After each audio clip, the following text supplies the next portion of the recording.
Hello and welcome to our channel. आप जानते हो कि लूसेंट की जनरल साइंस की प्रैक्टिस करा रहे हैं हम, मतलब रिवीजन करा रहे हैं। और उस रिवीजन में अभी तक हमने आपको प्लांट के बारे में बहुत सारी चीज़ें, बहुत सारा इन्फॉर्मेशन दिया है। उसी में आगे हम चलते हैं।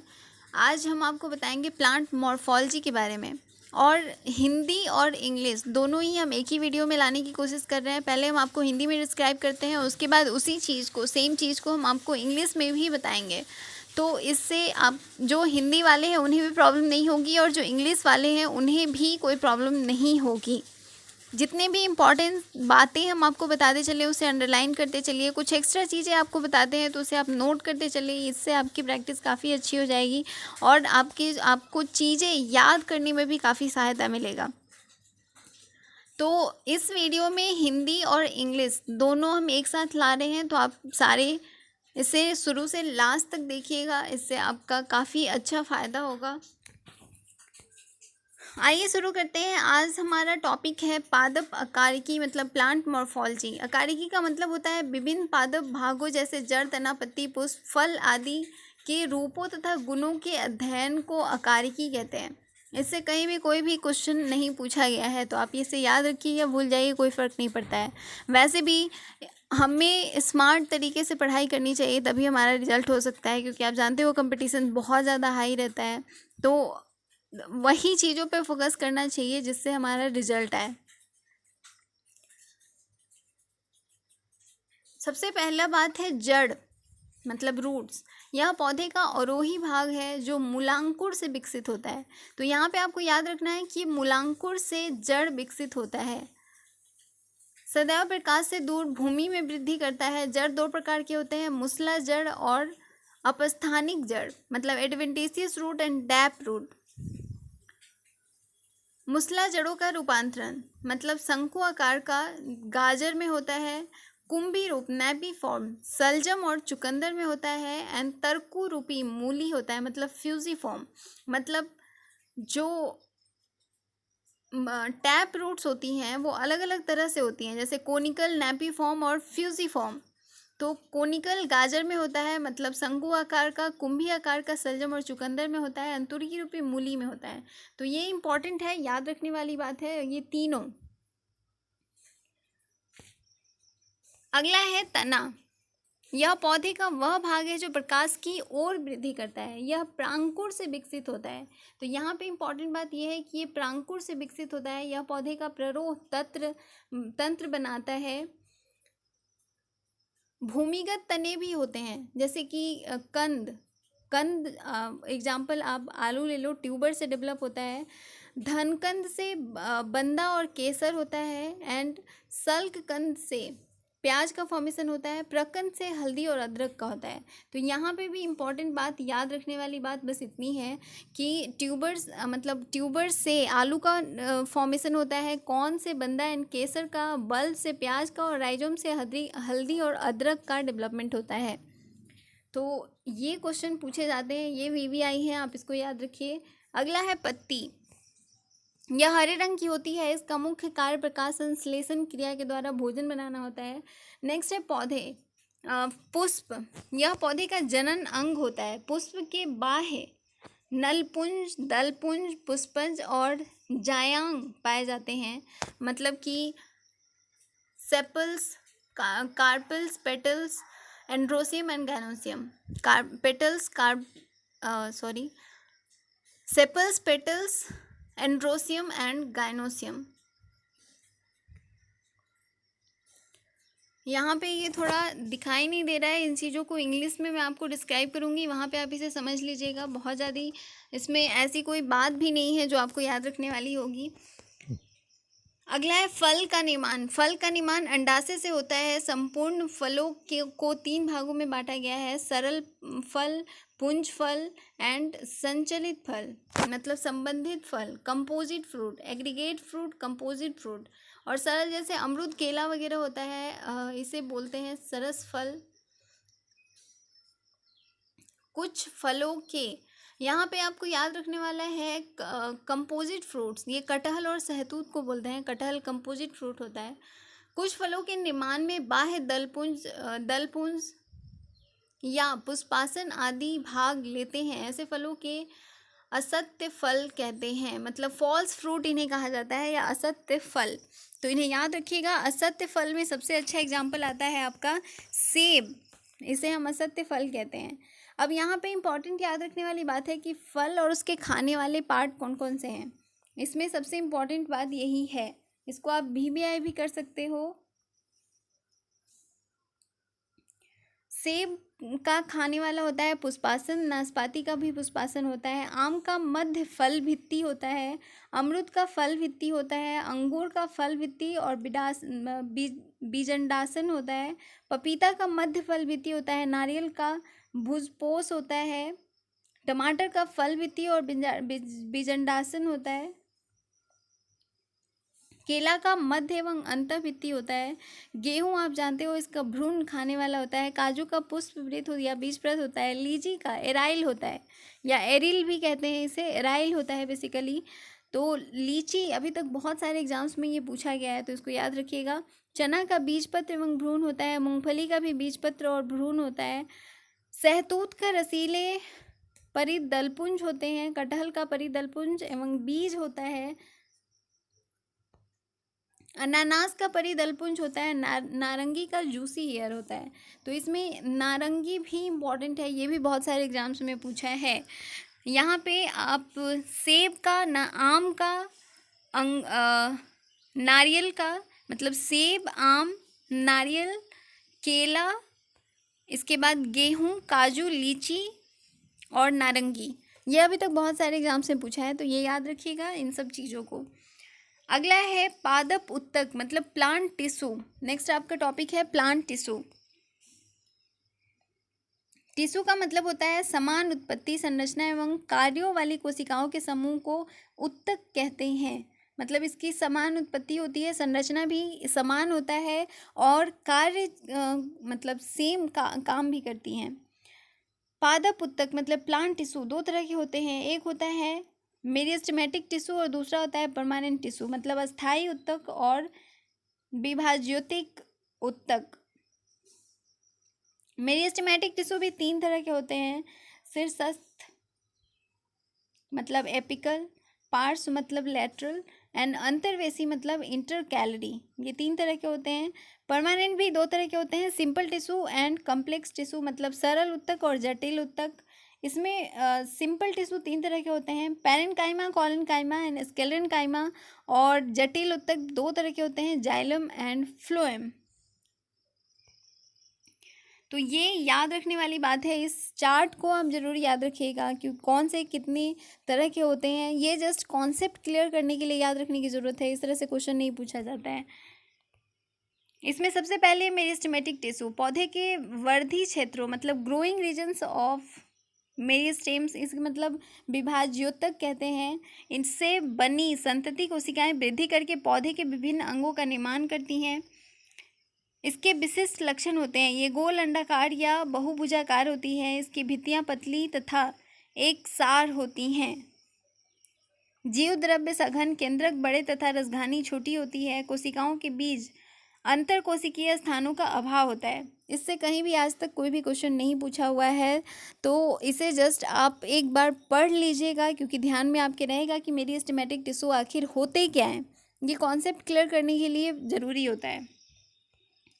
अगला है शीर्षस्थ विभाज्योतक मतलब एपिकल मेरिस्टेम। ये उत्तक जड़ों अथवा तनों के शीर्षों पर पाए जाते हैं तथा पौधे की प्राथमिक वृद्धि इन्हीं के कारण होता है, विशेषकर लंबाई में। तो आपको याद रखना है कि एपिकल जो है वो मतलब सबसे ऊपर वाले पार्ट में होता है, जड़ में हो तो या फिर तना में हो तो, और ये लंबाई को बढ़ाने का काम करता है।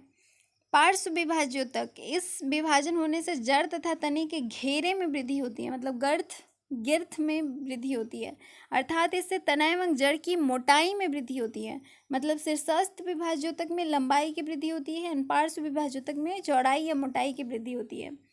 अंतर्वेशी विभाज्योतक, ये वास्तव में शीर्षस्थ विभाज्योतक का अवशेष है जो बीच में अस्थायी उत्तकों के आ जाने से अलग हो गए हैं। इनकी क्रियाशीलता से भी पौधा लंबाई में वृद्धि करता है। इसकी महत्ता वैसे पौधे के लिए है जिनका शेषाग्र को शाकाहारी जानवर खा सकते हैं। से साग खा लिए जाने पर ये पौधे अंतर्वेशी विभाजक की सहायता से वृद्धि कर सकते हैं, जैसे कि घास।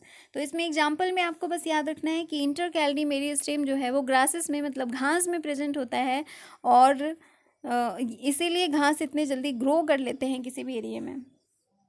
परमानेंट टिश्यू अस्थायी ऊतक उन परिपक्व कोशिकाओं के बने होते हैं जो विभाजन की क्षमता खो चुकी हैं तथा विभिन्न कार्यों को करने के लिए विभेदित हो चुकी हैं। ये आप नहीं भी याद रखोगे तो काम चल जाएगा। इसमें आपको याद रखना है सिंपल एंड जटिल ऊतक। यदि अस्थायी ऊतक एक ही प्रकार की कोशिकाओं से बना होता है तो उसे हम सिंपल टिश्यू कहते हैं, मतलब सरल ऊतक कहते हैं। और जटिल, यदि अस्थायी ऊतक एक से अधिक प्रकार की कोशिकाओं से बने होते हैं तो उन्हें हम जटिल ऊतक कहते हैं।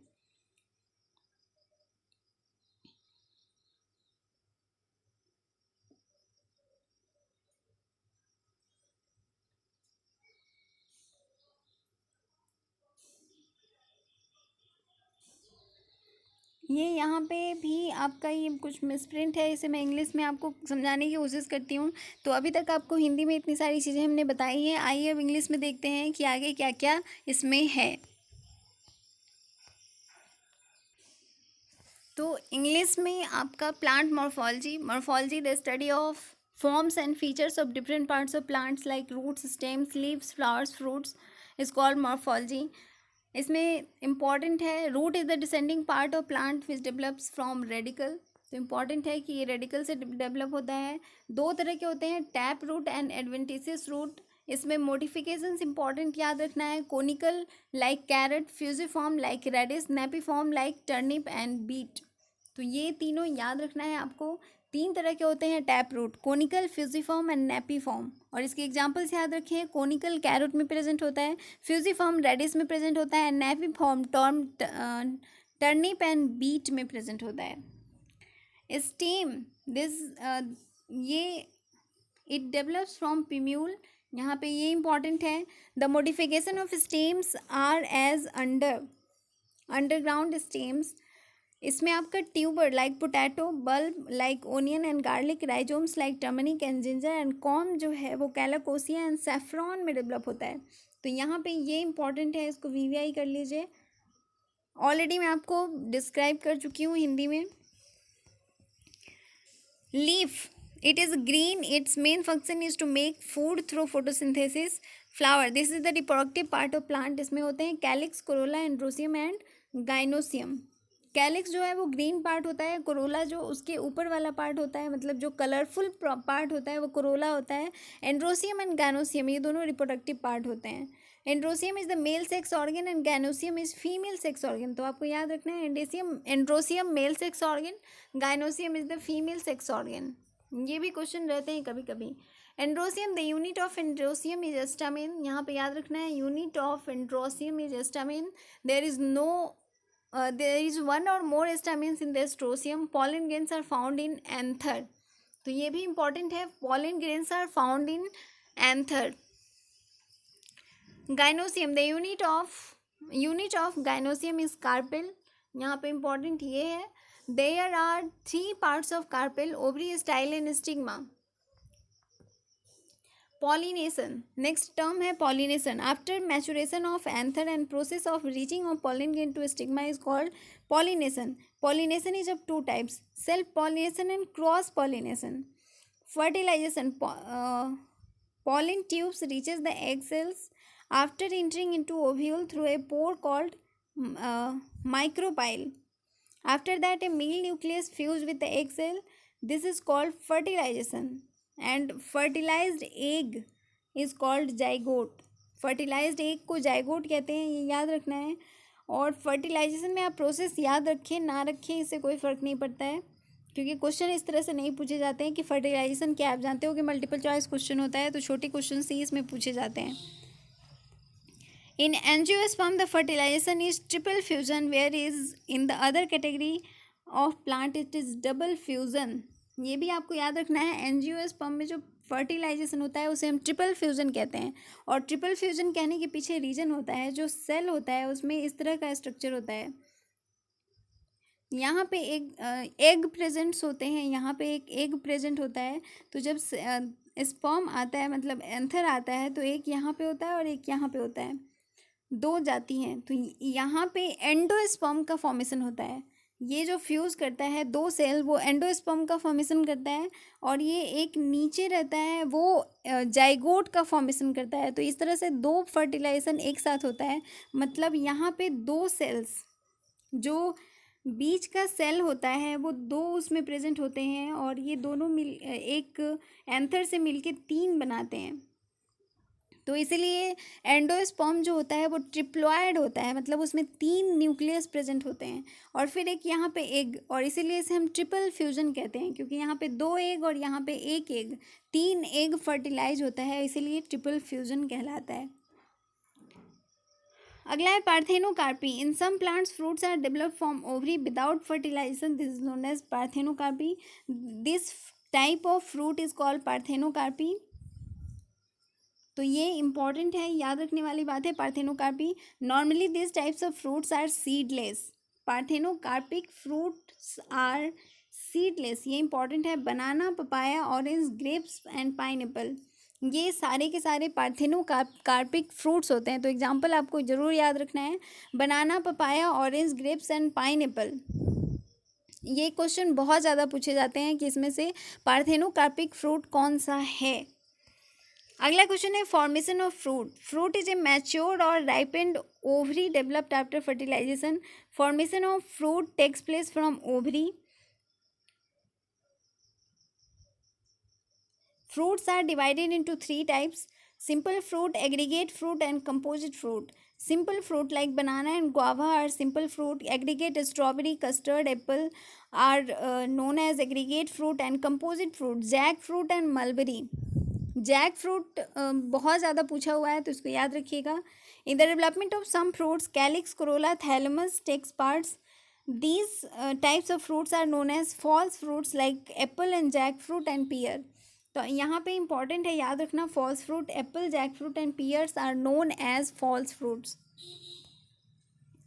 सम fruits and their edible parts. Apple में फ्लेसी थैलेमस इंपॉर्टेंट है। एप्पल में सिंपली याद रखिएगा थैलेमस जो है वो एडिबल पार्ट होता है। पियर में भी थैलेमस होता है, और इसीलिए इनको हम फॉल्स फ्रूट भी कहते हैं।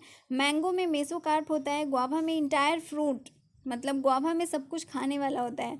ग्रेप्स में पेरिकार्प एंड प्लेसेंटा होता है। पपाया में मेसोकार्प होता है। कोकोनट में एंडोस्पर्म खाने वाला होता है। उसमें दो तरह के एंडोस्पर्म होते हैं, एक आपका जो वाटर होता है वो भी एंडोस्पर्म होता है, और जो वाइट वाला पार्ट होता है वो भी एंडोस्पर्म होता है। तो उसमें दो तरह के एंडोस्पर्म प्रेजेंट होते हैं। उतना आपको जानने की ज़रूरत नहीं है, सिंपली याद रखिए कि उसमें एडिबल पार्ट एंडोस्पर्म होता है। Tomato pericarp and placenta. Banana mesocarp and endocarp. इसमें एक्चुअली आपको समझने में थोड़ी प्रॉब्लम हो रही होगी कि ये है क्या। तो मैं आपको बता दूं, जो फ्रूट बनता है उसके आउटर कवरिंग को बोलते हैं पेरिकार्प। उसके अंदर का जो पार्ट होता है उसे बोलते हैं मेसोकार्प, और उसके अंदर जो होता है उसे बोलते हैं एंडोकार्प। जैसे आप एप्पल का आप मैंगो का एग्जाम्पल ले सकते हो। जो आउटर उसका कवरिंग होता है, जो ग्रीन पार्ट होता है जिसे हम छील के हटा देते हैं, दैट्स पेरिकार्प, और जिसे हम खाते हैं वो मेसोकार्प होता है। और जो जो बीज के ऊपर का पार्ट होता है उसे हम एंडोकार्प कहते हैं। तो ये तीन पार्ट होते हैं किसी भी फ्रूट में। इसके अलावा कुछ, जैसे कि जो थैलेमस होता है, मतलब जो ग्रीन जिस पे फ्रूट का डेवलपमेंट होता है, थैलेमस पे, वो अगर फ्रूट का पार्ट बन जाता है तो वो भी कभी कभी एडिबल होता है, जैसे कि एप्पल के केस में। तो अब आपको समझने में दिक्कत नहीं होनी चाहिए। वीट में स्टार्ची एंडोस्पर्म, कैजू नट में पेडंकल और कॉटिलेडन्स, लीची में एराइल, ग्राउंड नट में कॉटिलेडन्स, मलबेरी में इंटायर फ्रूट, जैक फ्रूट में ब्रैक्ट, पेरियंथ और seed, bract, perianth and seed. Pineapple में ब्रैक्ट एंड पेरियंथ। ऑरेंज में जूसी हेयर। यहाँ पे इंपॉर्टेंट है, याद रखना, ऑरेंज में जूसी हेयर जो होते हैं वो एडिबल पार्ट होते हैं। लीची में एराइल, ये अभी तक बहुत ज़्यादा पूछा हुआ है। ग्राउंड नट में कॉटिलेडन्स खाने वाले होते हैं। मलबेरी इंटायर फ्रूट खाने वाला होता है। जैक फ्रूट में ब्रैक्ट, पेरियंथ एंड सीड होते हैं। ये इतना नहीं पूछा हुआ है, लेकिन यहाँ पे बनाना याद रखने वाला है, मेसोकार्प, एंडोकार्प। एप्पल याद रखिएगा, थैलेमस। मैंगो में मेसोकार्प, एंड पपाया में मेसोकार्प, कोकोनट में एंडोस्पर्म। बस इतना याद रखना है आपको। अगला टॉपिक है plant tissue. The group of cells और similar origin, structure and function is called tissue. यहाँ पे प्लांट टिश्यू दो तरह के होते हैं, meristematic, permanent, apical, lateral, intercalary meristems होते हैं। इसके अलावा simple and complex permanent tissue होते हैं। कम्प्लेक्स परमानेंट टिश्यू दो तरह के होते हैं, जाइलम एंड फ्लोएम। ये सारी चीज़ें ऑलरेडी हिंदी में मैं आपको बता चुकी हूँ। तो आइए आगे बढ़ते हैं। मेरिस्टेमेटिक टिश्यू, इसमें इंपॉर्टेंट याद रखना है कि ये राउंड टेबल और मल्टीपल साइडेड होता है। बेसिकली ये जो डिवाइडिंग मतलब इसमें कैपेबिलिटी ऑफ डिवीज़न होता है, सेल डिवीज़न की कैपेबिलिटी होती है। तो ये प्लांट के वैसे पार्ट में प्रेजेंट होता है जहाँ पे सेल डिवीज़न बहुत ज़्यादा अमाउंट में हो रहा हो, मतलब एपिकल पार्ट में प्रेजेंट होते हैं। Apical meristem, these tissue are found in roots and stems and initial growth of the plant takes place due to these tissues. Lateral meristems, intercalary meristem, already आपको हिंदी में सारी चीज़ें मैं डिस्कस कर चुकी हूँ, तो इसमें बहुत इंपॉर्टेंट चीज़ें नहीं है जो आपको याद रखनी है। सिंपली आपको यहाँ पे याद रखिएगा, इंटरकैलरी मेरिस्टेम का एग्जांपल होता है ग्रास, और ग्रासेस में इंटरकैलरी मेरिस्टेम होते हैं, इसीलिए वो कहीं पे भी ग्रो कर जाते हैं आफ्टर ग्रेजिंग, मतलब जब जानवर उन्हें उस ऊपर से जो घास होती है उसको खा भी जाते हैं तो भी नीचे से वो फिर डेवलप हो जाते हैं।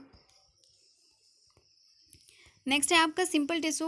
If permanent tissue is made up of similar types of cells is called simple tissue. And complex tissue, complex tissue आप जानते हो दो तरह के होते हैं, xylem and phloem. Xylem is usually called wood, xylem को वुड भी कहते हैं। This is conducting tissue, it is its two main functions are conduction of water and mineral. तो याद रखना है, जाइलम का काम होता है conduction of water and mineral to provide mechanical consistency. The determination of age of plant is done by counting annual rings of the xylem tissue. ये important है याद रखना कि एज ऑफ प्लांट जो है वो counting annual rings of xylem tissue. The method of determining the age of plant is called dendrochronology. तो यहाँ पे इंपॉर्टेंट ये भी याद रखना है, the method of determining the age of plant is called dendrochronology, और ये बहुत इंपॉर्टेंट है, वीवीआई है, बहुत ज़्यादा पूछा गया है। Phloem, this is the conducting tissue, its main function is to conduct food prepared by the leaves to different parts of the plant. Next topic आपका फोटोसिंथेसिस है, ये हम अगले वीडियो में करेंगे। अगर इसमें आपको कहीं से भी कोई भी प्रॉब्लम आती है आप लूसेंट से पढ़िए। इसके अलावा आप वीडियो में आपको सारी जितनी भी इंपॉर्टेंट बातें हैं मैंने सब कुछ बता दी हैं। इसके अलावा इससे कुछ भी क्वेश्चन नहीं पूछा हुआ है, ना पूछा जा सकता है, तो इसको याद रखिएगा, कोशिश कीजिए सारी चीज़ें याद रखिए। किसी भी तरह की आपको प्रॉब्लम होती है तो हमें कमेंट करके ज़रूर बताइए। अगर आपको ये वीडियो पसंद आया है तो इसे लाइक ज़रूर करें, चैनल को सब्सक्राइब कर लें, बेल आइकन को प्रेस कर लें, उससे आपको नोटिफिकेशंस मिलती रहेंगी जब भी नए वीडियोज़ आएंगे। तो थैंक यू फॉर वॉचिंग।